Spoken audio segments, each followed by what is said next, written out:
پیغمبر در تاریخ بشر نگذشته است مگر اینکه امت خیش را از شر دجال که اعور کذاب است بیم خوف دادن. تمام پیغمبران، هر پیغمبر در تاریخ گذشته است از شر از فتنه مسیح دجال قوم خود مردم خود تعلیم داده است، ترس داده است که هش تو را در سر تو بگیره که بدبخت میبرویا. الا انه اعور و ان ربکم لیس باعور. پیغمبر ما و شما را تحذیر میده، ما و شما را که عصرها بعدی حیات با سعادت آن پیامبر بزرگوار به دنیا میاییم که آگاه باشید که این دجال اعور است. این بدبخت یک چشمش نابینا هم بگه میشود، کج هم بگه میشود، یعنی که یک چشمش مثل انگوری که تافیه هست، انگوری پژمرده شدگی همه خیلی خشک شدگی هست. در صورت که پروردگار شما جمیل است، پروردگار شما بی نقصان است. و این بدبخت این اشاره به چی است؟ یعنی همین بدبخت اعور یک زمان دعوای خدایی میکند و او امت قوم‌هایی که بعد پیدا میشوند و متاسفانه سواد ندارن، علم ندارن، او به سعادتایی که در نزد بت‌ها سجده میکنن، هم مبادا فراموش نکنه، مبادا فن نخره که خدای بزرگ شما سبحان است، بی نقصان است، جمیل است، در صورتی که بدبخت اعور چشمش.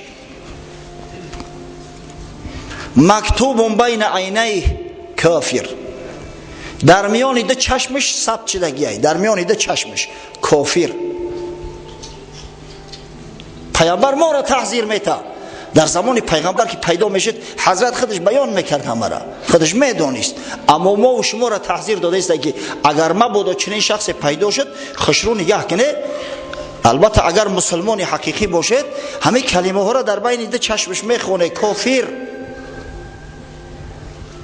جای دیگر از امام مسلم روایت شده است که پیامبر صلی الله علیه و سلم فرمود الدجال ممسوح العین، دجال ممسوح العین، یک چشمش آسیب دیدگی است.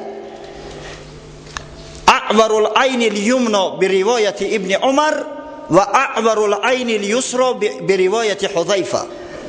بر روایتی که از حضرت عبدالله ابن عمر اومده است چشم راستش عیب داره، علت داره، اما در روایتی که از حذیفه ابن یمان اومده است چشم چپش علت داره. و مکتوب بین عینیه کافر ثم تحجاها کاف فا را. میگه در میان چشماش کافر نوشتگی، بعد برای مردم بی سواد با شرحش داد، حرفکیش کرد، گفت حرف کاف است، حرف فا است و حرف را. یقرأه کل مسلم، هر کسی مسلمان باشه او را میخونه، اگر سواد هم که نداشته باشه مسلمان باشه خوندش میتونه.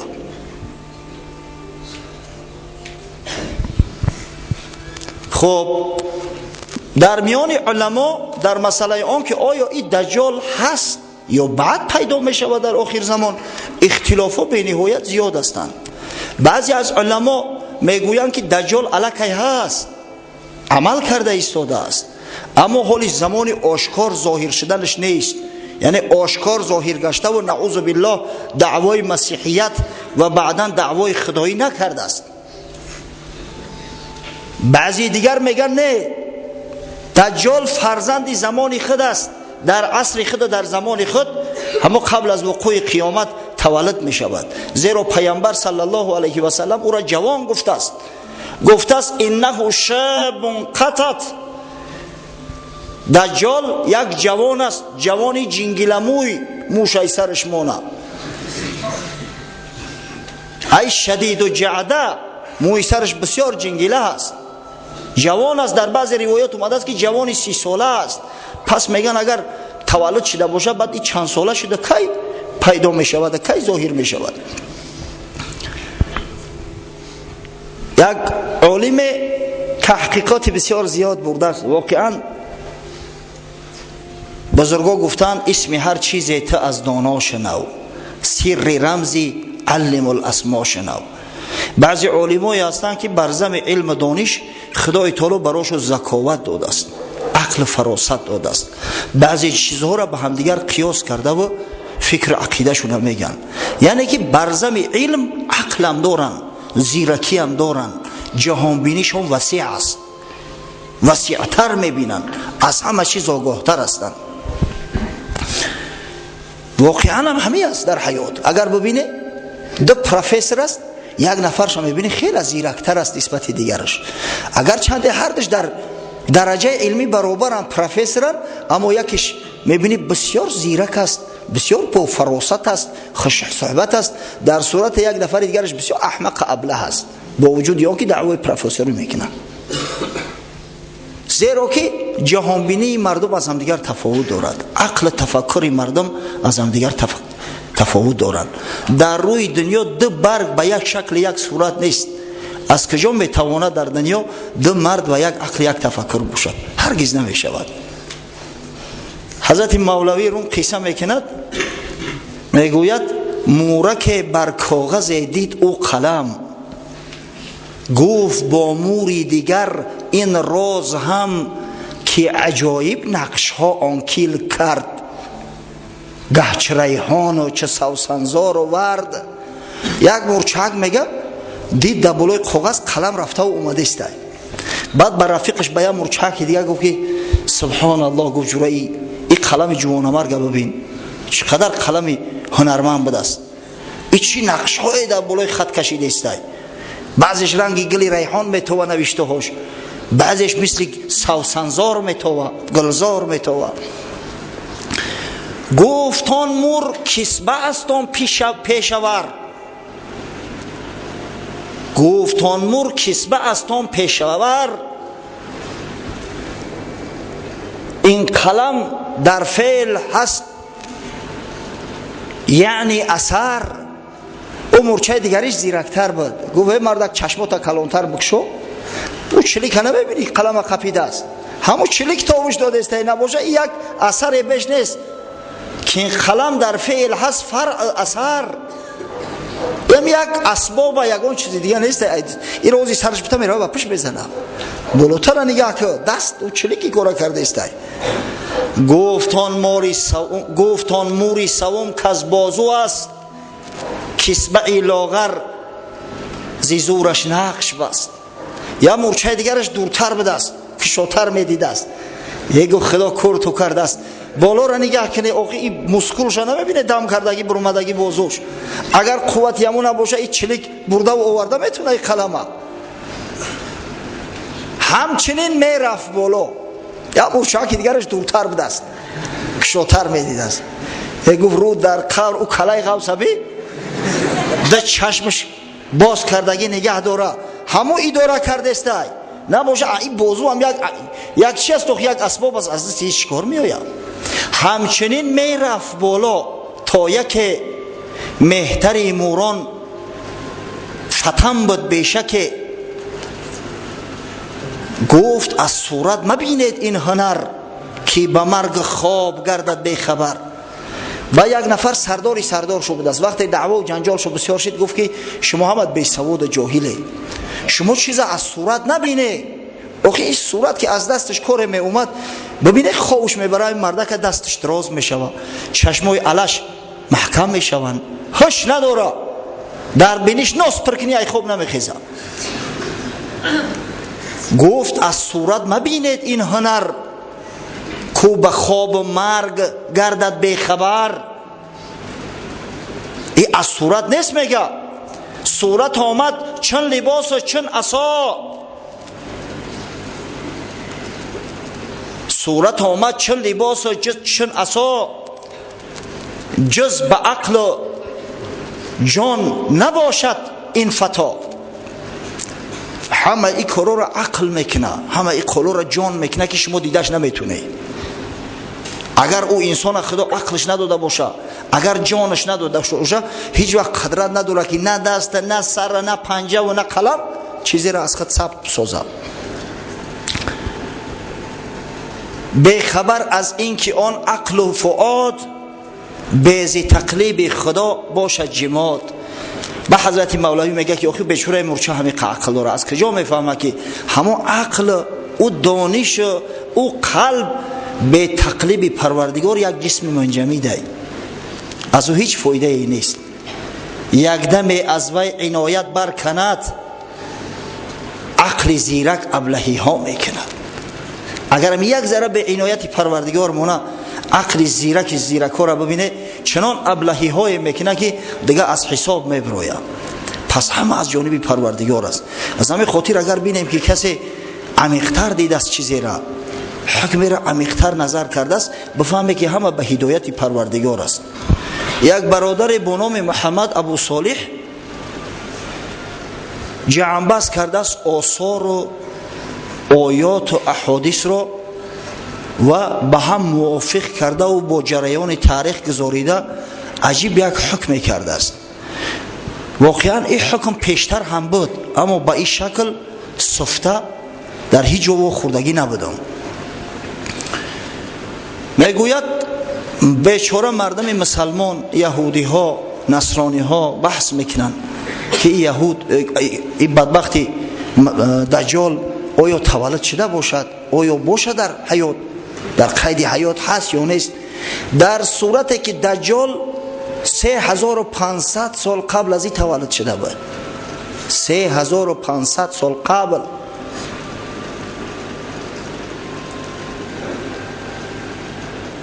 دجال در شهر به نام سامریه که از شهرهای فلسطین است به دنیا آمد، در عائله یهودی ها که اصلشو از اصفهان بود، از اصبهان، از ذات یهوذا، از قوم یهوذا. تا 5 سالگی میگوید مثل شخصی فلج شده بود، یعنی حرکتی سریع نداشت، با پشت راست ایستاده نمیتونست، گپ نمیزد. مردم میگفتند این فلج است، از خوردیش فلج شده است. حتی که پدر و مادر از بحرش گذشتند. حاکم شهر سامریه از بس که دید که همون کودک بیچاره را پرتافتیان، تحت معونت سرپرستی خود قرارش داد و او را تربیه کرد. در سن 5 سالگی اول سخنی که به زبان آورده است در 5 سالگیش بوده است.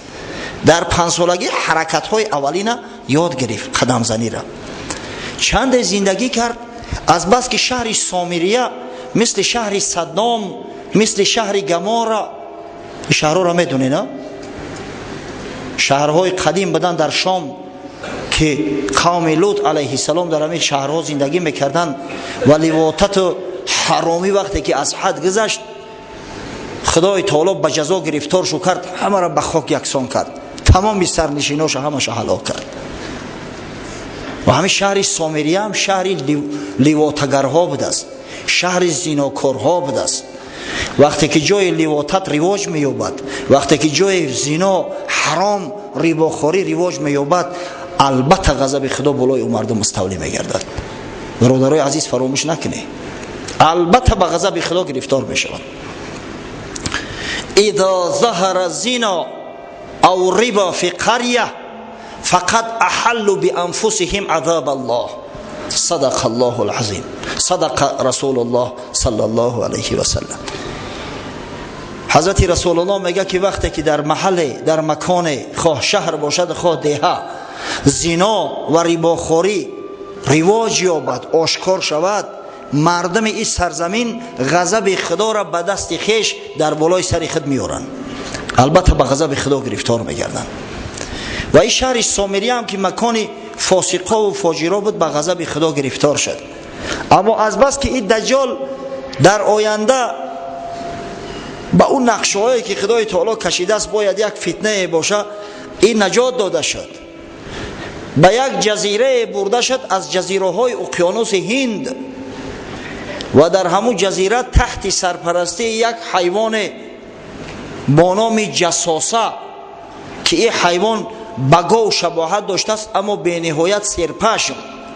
در حدیث های پیغمبر صلی الله علیه و سلم اومده است به حد سرپشم بود که با لفظ احلم پیغمبر او را نام گرفته است، یعنی سر تا پا همه پشم. حتی میگه سرش از مقعدش فرق کرده نمیشه، پیش ای قفاش فرق کرده نمیتونستن، ای دسته همون پشم بسیار شد. همه حیوان بزرگش میکنه، در یک غار بزرگ میشوه، زمان جوانیش در همونجا گذشته است. بعدا وقتی که بزرگ شد، کلان شد، در سن 30 سالگی با تعلیم جاسوسه یک روز در نزد همو جزیره که در اون جزیره مردم زندگی نمیکردن، نی ابیتای استروف بدست، یک گلخن میگریاند، 3 شب و 3 روز نگهش میدارد. یک کشتی همو گلخن دیده و به نزد جزیره میآید و دجال میبینه خودش تنها در اون جزیره زندگی داره. همو را در کشتی سوار میکنن، خارجش میکنن. مدت ها مملکتگردی و شهرگردی میکند. بعدا میآید به شهر مصر که تمدن مرکزی تمدن بنی بشر بود در زمان فراعنه. به چشم خود دید که فرعون ها چی نوع حکمرانی میکنن، دید که مردم عوام بیچاره ها در نزد فرعون سجده میکنن، فرعون حتی نعوذ بالله خدای زنده میگن. همین در قلبش در اومد. از همون جوانی در آرزوی افتید که کاش زمان شود که من پادشاهی تمام مردم تمام عالم شوم و مردم در پیش من سجده کنن. یعنی فقط پادشاهی عادی نه، نعوذ بالله پادشاهی که او را خدا میگویند. در اینجا با قوم بنی اسرائیلی خیش اقرباش وا خورد. در مبارزه هایی که حضرت موسی علیه السلام با فرعون برد، اینم شریک بود، همراه بود. وقتی که حضرت موسی بنی اسرائیل از شر فرعون نجات داد، از مصر خارج کرد، در همه اینا شاهد حال بود. به چشم خود دید که چی نوع فرعون آب غرق کرد با تمام لشکرش. بعدا وقتی که در ته بودن، در ته، و حضرت موسی به خاطر آوردن الواح تا اینکه به بنی اسرائیل اثبات کند بدبختا را که آخی من از جانب خدا گپ میزنم. ببین این مردم احمقه که حضرت موسی چه معجزه های براشون نشان داد، بازم شک دارن، بازم شبهه داشتن. گفتن یا موسی اگر از نزد پروردگار برای ما چیزی نیاری ما سخنی ترا قبول نداریم. این بدبختا عصای حضرت موسی را دیده بودن، عملشان ید بیضا را دیدن، غرق شدن فرعون دیدن، اما این مردم بدگمانی بدگهری شکاک ببینه با او را اکتفا نمیکنن. از این خاطر حضرت موسی به کوه طور رفت.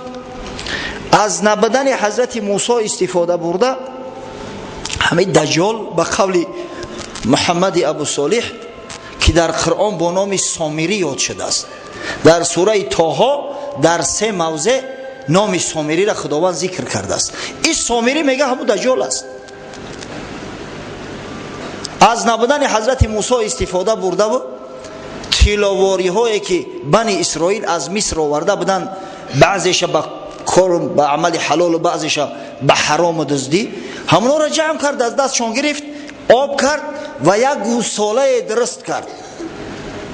بار پای که خداوندی حضرت جبرئیل دیده بود، از ایزی حضرت جبرئیل یک کف خاک گرفت و در داخل همون گوساله انداخت که وقت شمال میوزید از داخل همون گوساله یک صدای مثل باع خارج میشد.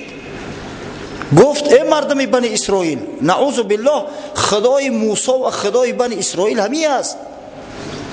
از بس که موسی گوبش کرده است، فراموشش کرده است، این همی گمراه شده است، گشت است. نعوذ بالله در پیش همی سجده کنی. و این بنی اسرائیل که ببینه بسیار حساس هستند، بسیار حریص هستند به دنیا، به جواهرات، به مال و زر زیور. گوساله طلایی را دیدن که باع میگه، در پیشش سجده کردن. حضرت موسی آمد حتی حضرت موسی را خداوند خبر کرد که تو در اینجا بند هستی. گفت در صورتی که قوم تو گوساله پرست شدین. حضرت وقتی آمد احوال دید چنان به غضب آمد. حضرت موسی بسیار شخصی قوی بود و بسیار شخصی در دین متعصب بود و بسیار غضبناک بود. وقتی غضبش بالا میگرفت دیگه خش اداره کردن نمیتونست. هارون برادرش که اکش است، از خودش کلان است، از موی سر ریشش گرفت، تکانید، به زمین کشانید. گفت تو کجا را نگاه میکردی؟ من ترا برای چی مانده بودم در اینجا؟ وقتی که مردم گوساله پرست شدن، وقتی الله پرست و گوساله پرست و صورت پرست شدن، تو چی کار میکردی؟ حضرت هارون از این ظلم موسی به افاقه آمد. گفت یا ابن لا تأخذ بلحیتی ولا برأسی.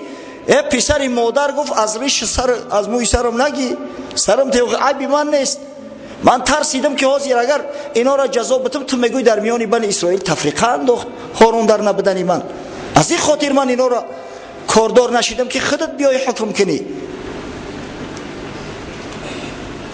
حضرت موسی سامری را صدا کرد، گفت چی کار کردی بدبخت؟ گفت یا موسی همو پای که من دیدم حضرت جبریل که به تو وحی می آورد، از بس که می دانستم پای که الهی است، از همو ایزی پاش اندک خاک گرفتم در داخل گوساله انداختم، گوساله صدا کرد. این مردم جاهل در پیشش سجده کردن. با وجود همو قدر غضبی که حضرت موسی داشت جزاش نداد. حضرت گفت فاسحب فإن لك في الحياة ان تقول لا مساس. گام شو، گفت برا تو در حیاتت گفت به هر چیزی که برخری لامساس میگوی، یعنی به من نرس، و هر چیزی که ترا ببینن اونا را هم لامساس میگن که ما را به دستت نقب. و این عالم حکم میکنه. ببینه میگه حضرت موسی چرا این مرد که با شکنجه گرفتار نکرد؟ همو قومی که گوساله پرست شدن به غضب خدا گرفتار شدن، حضرت موسی امر کرد 70,000 نفرش به قتل رسید. 70,000 نفر.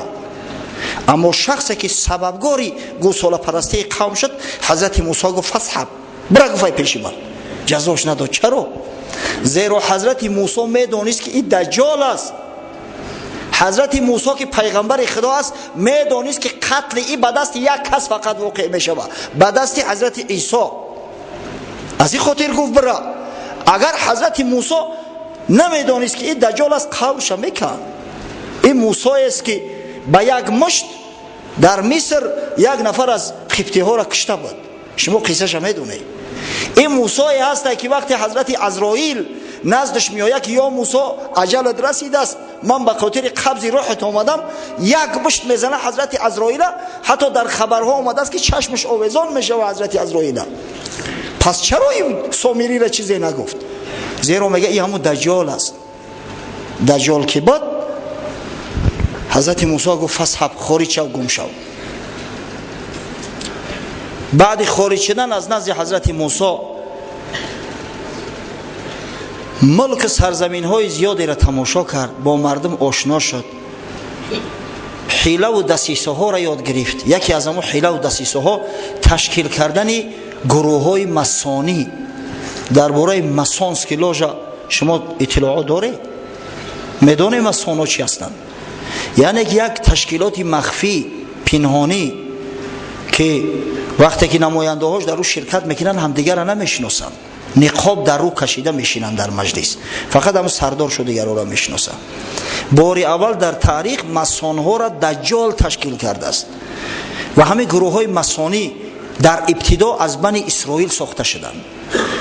دجال بنی اسرائیل قوم یهود را عسکر اساسی خود قرار داده است در مبارزه بر ضد بنی بشر، خاصتا مسلمانان. و همه گروه های مسانی مقصد اینا چی است؟ مقصد اینا آن است که به این گروه ها شخص های سرنفوذ با ثروت دعوت میکنن، جلب میکنن. آهسته آهسته به همون کش خود وقتی که در آوردن، از بس که پولی به حد کلان است، میبینن مثلا در سرزمین مملکت جوانهای با خیرت و عاقل موجود هستند. یعنی چی؟ یعنی در مکتب ها میگردن نگاه میکنن، در مکتب های عالی میبینن که کدام دانشجو کارآمد است کدامش نیست. بعدا همون جوانای کارآمد جلب میکنن، خاصتا که جوان استودنت با پول تامین میکنن، مزد معاش میتن، شرایط امکاناتش میتن. بعدا برای آنکه صاحب وظیفه شوه و کریر کنه کمکش میکنن و از میان مردم همون سرزمین الیت حاصل میکنن، گروه های مخصوصی مسانی خودشونه. آخر الامر وقتی که همون شخص به سر قدرت برداشتن، یگان وزیر شد یا از او بالاتر وقتی که پادشاه یا سرزمین شد، خدا میتشو همون ملک سرزمین گویا که دجال ضبط کرد، در زیر تصرف قدر آورد.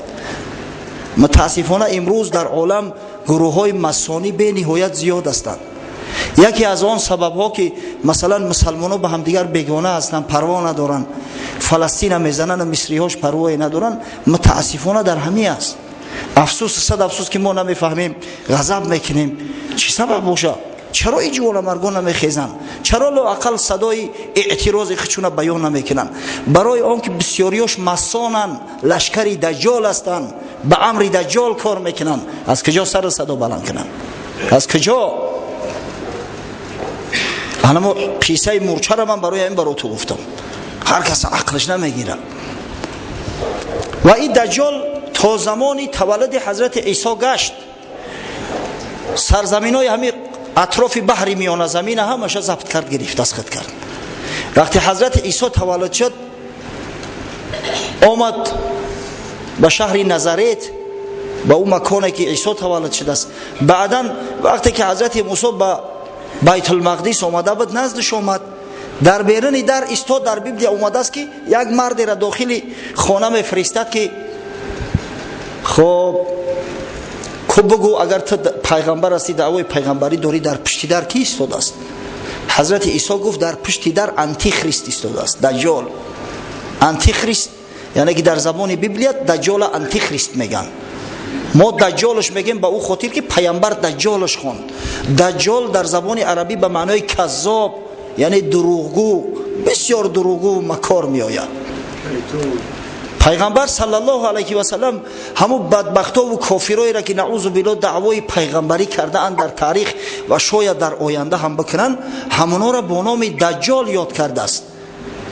در جامع سنن ترمذی اومده است، حضرت رسول الله صلی الله علیه و سلم میفرماید انه سيكون في امتي الدجالون الكذابون 33. حضرت میگه که دجال های کذاب دروغگو در امت من 33 نفر ظهور میکنن. كلهم يدعي انه نبی و انا خاتم النبیین و لا نبی بعدی. هر کدامش ادعا میکنه که من پیغمبر هستم، در صورتی که من خاتم پیغمبرها هستم و بعد من دیگه هیچ پیغمبری نیست. یعنی که پیغمبر همون دروغگوها را، شخصایی که دعوای پیغمبری میکنن، با نام دجال یاد کرده است. از این خاطر ما همون آنتی خریست دجال میگیم.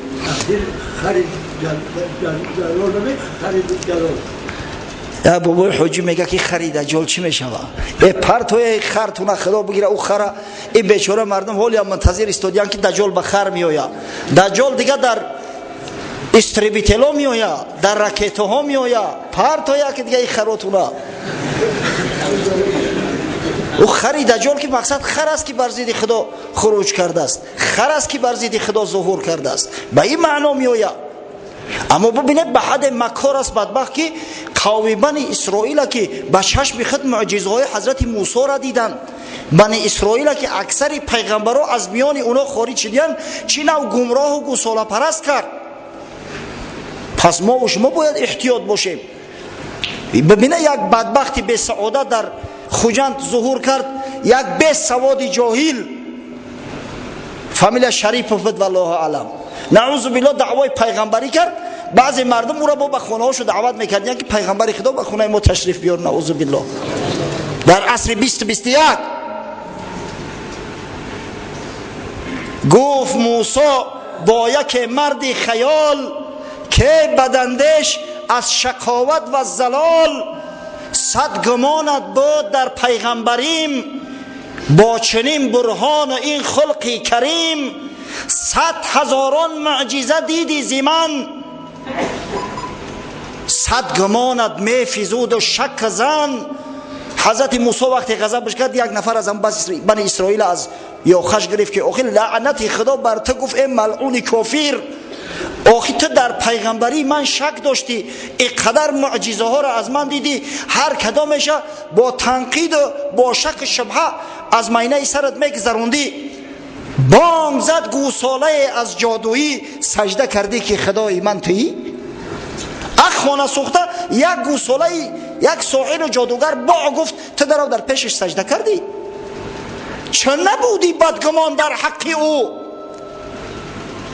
چه نکردی شک کنون ای زیشت خو؟ او چرا تو در حق او بدگمان نشدی که شاید یگون حیله باشه؟ برای چی در سر تا در پیش یک بت گذاریدی؟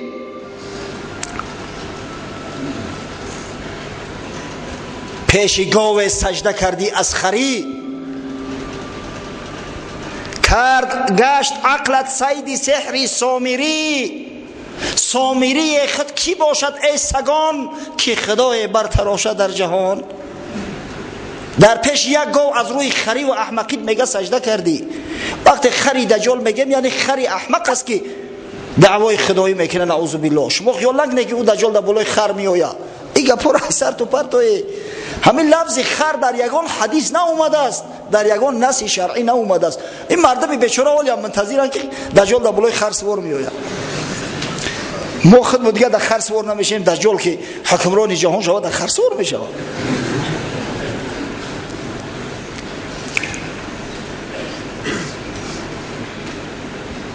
گاوی زرین بانگ کرد آخر چی گفت؟ کهمکان را این همه رغبت شکفت. حضرت موسی را غضبش میکنه. آخر رو تو درگور میگه اینا باع گفت. همون باع او شما چی عبرت گرفته که در پیشش سجده میکنه؟ آخر ما کلام خدا را میاریم، حکمت خدا را میاریم، پند نصیحت خدا را به شما میاریم. اینا یک گاو باع گفت. چی گفت است که این قدر شما خر شده در پیشش سجده میکنه؟ ولی متاسفانه یک گروه در بین ما پیدا شده است دعوای تصوف عرفان میکنن و به حد جاهل هستند که به قبر پرستی مبتلا گشتیان، قبر پرست شدیان، خدا پرستا قبر پرست شدیان، مسجد روها قبرستان رو شدیان. افسوس صد افسوس. و دلیلشو چی است؟ میگن شیخای ما و پیرای ما دلشون میلرزونن. کش ما دلتون بلرزونه. یک نفرش گفتم خدا جان تماس کنه، رقاصه ها تمام اعضای بدنشون رو میلرزونن. حیفین دین. بعد همون رقاصه ها رو هم پیر میگیره، شما شیخ میگیره. اوگه ای سر تمونه بی عقلای بی فراست. در دنیا هر یک ساحر و جادوگر است، خاصتا در هندوستان. همین مگه های هند، یاگه ها حیله های میکنن. در جا ششتگی در تلویزیون نشونش میتن، همون کرسیش از زمین هم میتر میخیزن.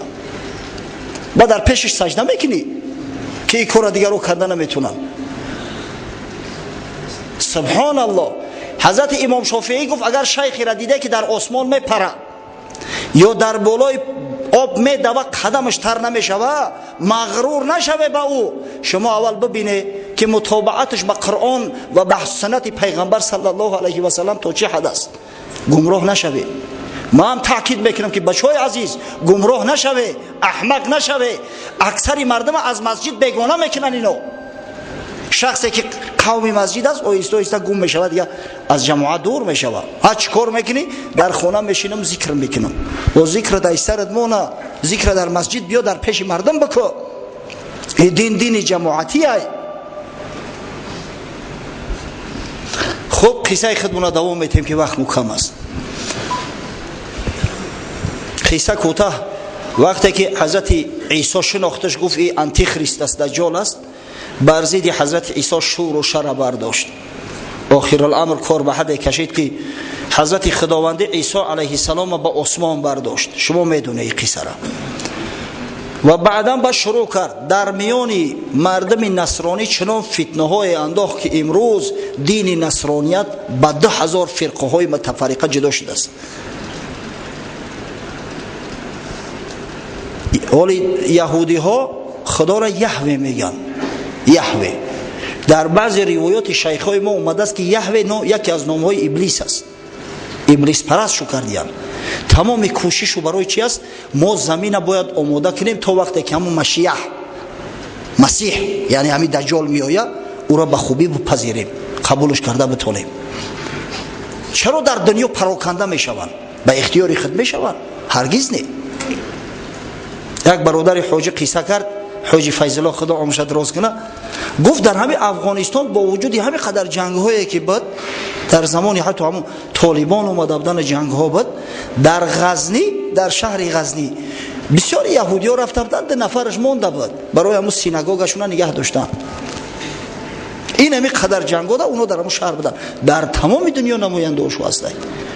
زیرا که مکانی که امر فرمانی دجال به اوجا میروه همین سینگاگ است. عسکری دجال هستند بنی اسرائیل. متاسفانه اکثریت چو خودشون نمیدونن. وقتی که امر شد که فلان جا بکش برو، حتما میروه. او دیگه حقوقی سرکشی نداره. چرا امروز ما حسد میبریم که این قدر اینو به مرادهاشون میرسن، در کجای چیکاری بخواهم بکنن؟ زیرا که یک کماندیر زنده دارن. کماندیر اینو دجال بسیار زیرک است، بسیار با تجربه است، ثروت دنیا را همه را در زیر تصرف خود در آورده است. شاید کسی سوال کنه که آخه این دجال نخواست 3,500 سال زنده مونه، چی جای تعجب داره بچه‌ها؟ چی جای تعجب داره؟ وقتی که خدای تعالی با ابلیس علیه لعنه مهلت داد تا قیامت زنده میمونه، در صورتی که دیگر جنها تولد میشوند میمرن، ابلیس سبب اینه که تا روز قیامت زنده است. وقتی که خدای تعالی به حضرت عیسی علیه السلام مهلت داد، حضرت عیسی زنده هست، ولی قبل از وقوع قیامت حضرت عیسی به زمین میآید و این دجالی بدبخت به قتل میرسونه. پس چی جای تعجب داره که خداوند متعال با یک شخص به خاطر فتنه مثلا همین 3,500 سال 3,000 سال عمر نده؟ ما و شما اکثریت ما الحمدلله میگیم که خضر علیه السلام زنده است. حضرت خضر هیچ جای تعجب نداره. در حدیث اومده است، بخاری و مسلم روایت میکنند، حدیث صحیح ترین حدیث هم از حضرت ابو سعید خدری رضی الله عنه، صحابی پیغمبر صلی الله علیه و سلم، که حضرت ابو سعید خدری روایت کرد، گفت یأتی الدجال و هو محرم علیه ان یدخل نقاب المدینه. وقتی که دجال میآید، میگه اندک پیشتر بدویم، وقتی که دجال میگه میآید یعنی آشکار ظاهر میشود، خودش آشکار نعوذ بالله پیغمبر اعلان میکنه و بعدا خدا اعلان میکنه. خدای تعالی بر او حرام گردانده است از سرحد مدینه عبور کردن. دجال تمام ملک ها را تصرف میکند غیر مکه و مدینه، بر روایات صحیحه پیغمبر صلی الله علیه و سلم و غیر دمشق که در اوجا مسلمانان تحت سرپرستی مهدی در محاصره بودن، دیگه تمام ملک سرزمین ها را ضبط میکنه. اگه دجال میگه مدینه میآید به خاطر تصرف مدینه، اما خداوند از بس که حرامش گردونده است در اومدن نمیتونه. در روایت اومده است حضرت رسول الله صلی الله علیه و سلم میگه لها یومئذ 7 ابواب علی کل باب ملکان.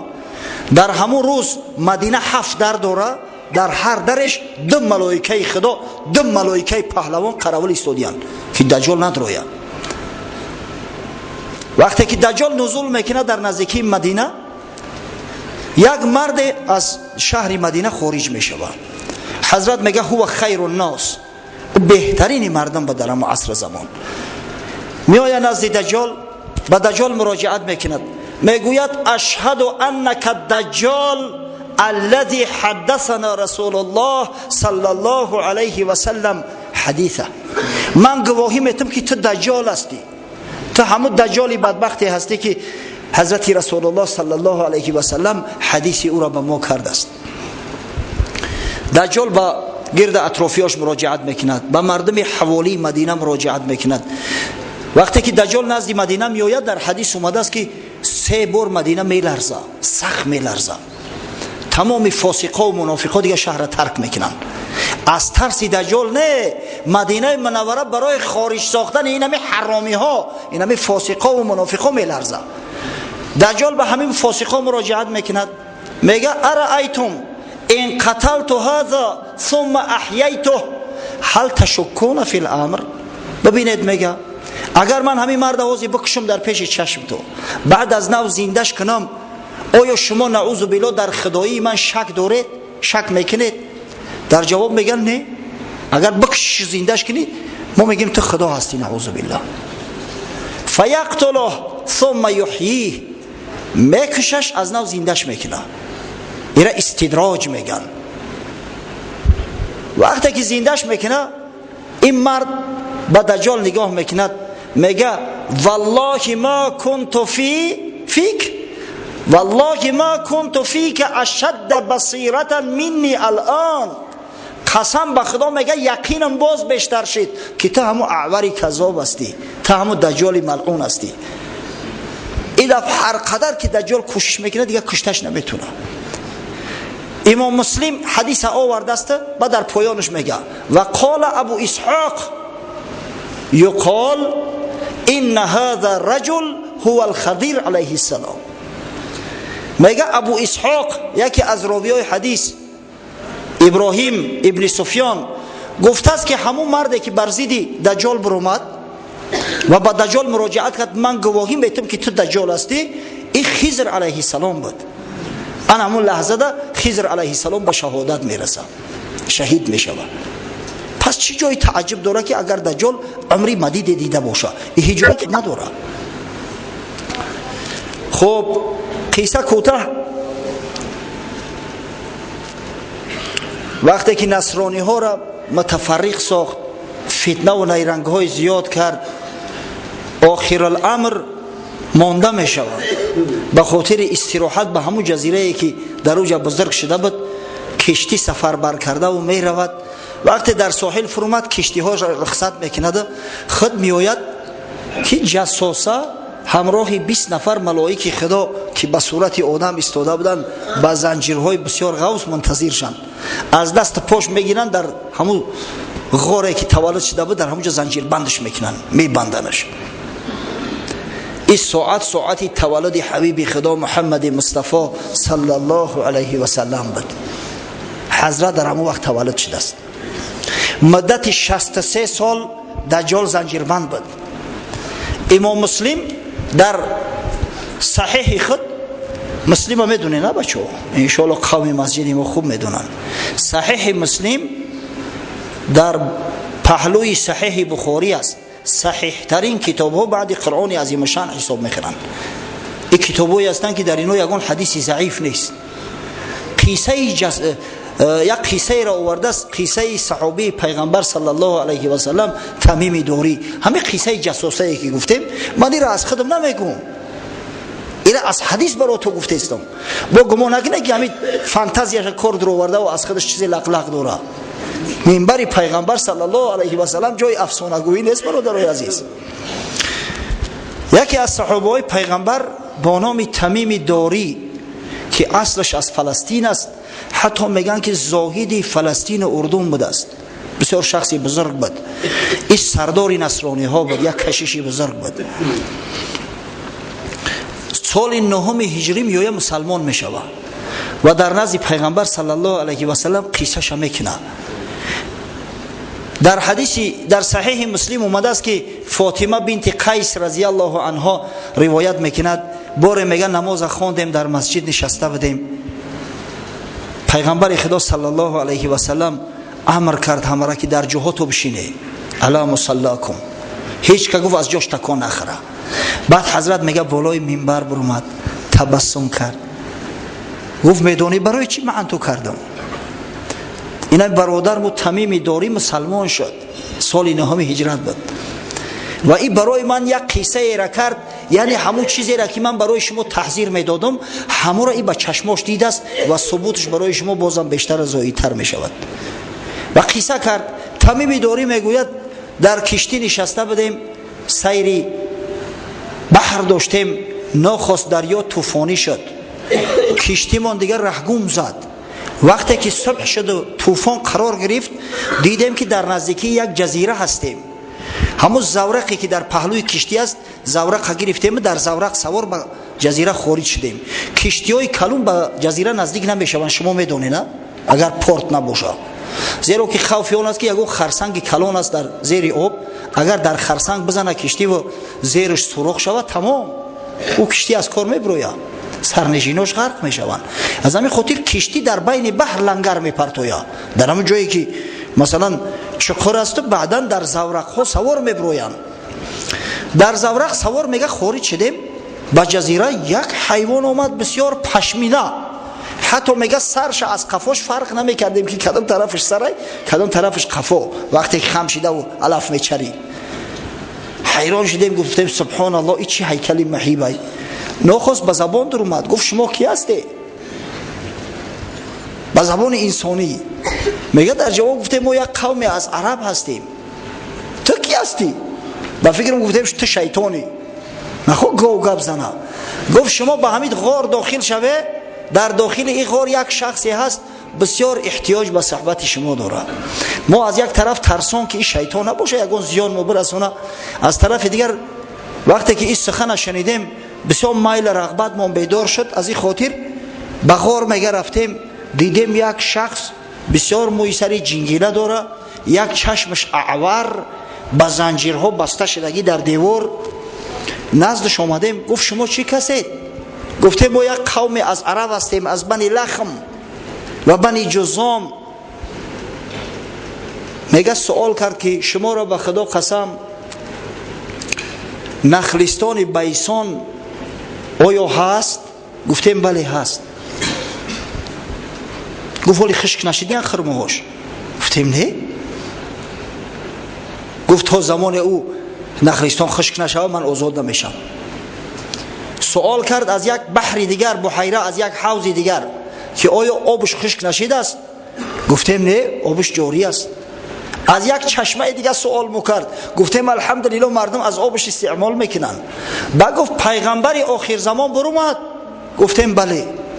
افسوس صد افسوس وقت بود تنگ است، اگر من کلمه های حدیث براتون میگفتم خیلی راحت میکرده. گفت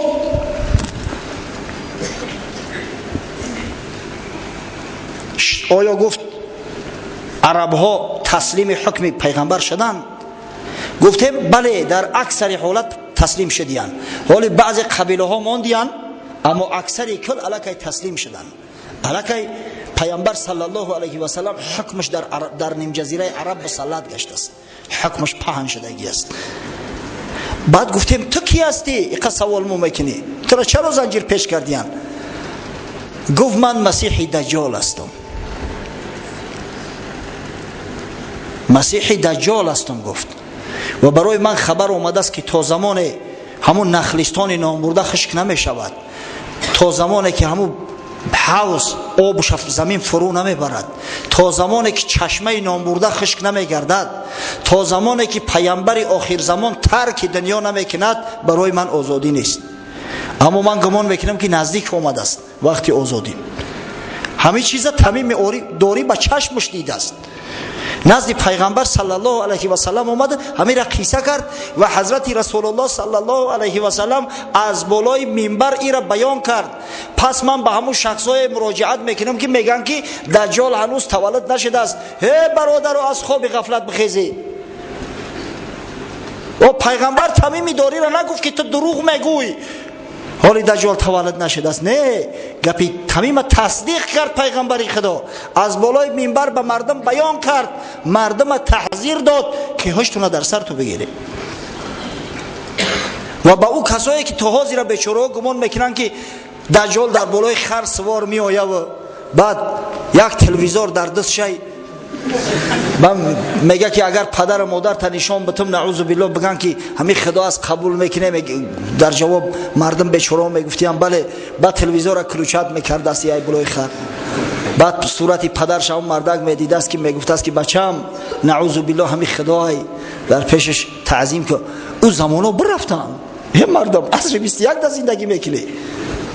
در یگان حدیثی که پونه اومده است، در یگان نصی شرعی ناومده است که دجال در خر سوار می آید، در یگان نصی شرعی ناومده است که تلویزور در تای کشش می آید. برعکس شیطان ها در خدمت چند. متاسفانه این هفته ما گپ تمام کرده نتونستیم، هفته آینده به اتمامش میرسونیم.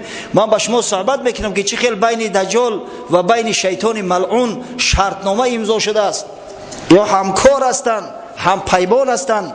شیطانا در خدمت دجال هستند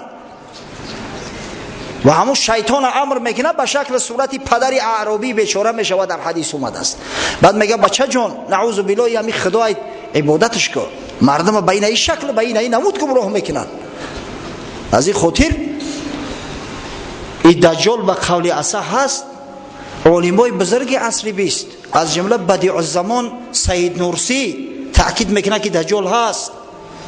علمای حتی زمانوی، علمای مسلمانی که به علوم دقیق سر کار دارن مثل هارون یحیی یا قصه نویس نیستن، اینو پوست رمان نمی نویسن، اینو معلمای متماتیک و خیمیا و فیزیکان.